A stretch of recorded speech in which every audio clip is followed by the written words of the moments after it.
Hi, I'd just like to prove that the arc cosine of x equals minus I times the natural logarithm of x plus or minus the square root of x squared minus 1, where I itself just is the square root of minus 1. So obviously we're looking at complex numbers. So let's look at how we prove that. Okay, so we're starting off, obviously our term of reference is arc cos x, and then we're showing it's equivalent to this term with the natural logarithm. So the way we prove this then is we do quite a bit of substitution. Well, we do a substitution anyway, whether it's quite a bit or not, I'm not sure. But do some substitution. So this term arc cos x, let's call it z. So in a sense, we've got to look at the opposite case then. So if z equals arc cos x, it means that x is the cos of z. And if you want to look at like a derivative of Euler's equation, the cosine of z, it's a half of e to the power iz plus e to the minus iz. And the way of actually just proving that bit, if you start off by saying e to the power iz equals cos z plus I sine z, then we say e to the minus iz is cos z minus I sine z. And then if you were to add the two equations, you'd get then that cos 2 times cos z equals e to the iz plus e to the minus iz.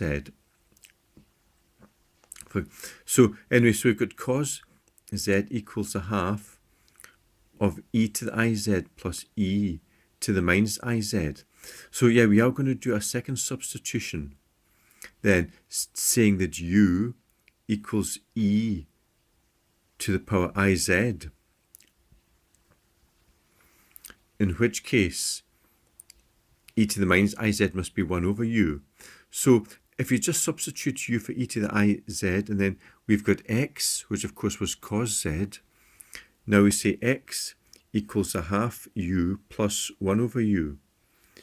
So then if you multiply both sides by 2 and subtract, we have u plus 1 over u, and then minus 2x, that's equal to 0. And then if we multiply by u itself, we've got u squared minus 2xu plus 1 equals 0. So just using the quadratic equation then, u, it's 2x plus or minus the square root of 4x squared minus 4, and then divide, over 2, which simplifies as x plus or minus the square root of x squared minus 1. So that's what u is equal to. So u equals x plus or minus square root of x squared minus 1. So remember that u is e to the power iz. So that means e to the power iz equals x plus or minus the square root of x squared minus 1. Then iz is the natural logarithm of x plus or minus x squared minus 1. So z itself, if we divide by I, that's the same as just saying minus I. So z itself is minus I times the natural log of x squared plus or minus x squared minus 1. And of course, that was the original z, was the original substitution for the arc cos of x. So what it means then, that the arc cosine of x equals minus I times the natural log of x plus or minus the square root of x squared minus 1. Okay, hope you enjoyed that, and thanks for watching.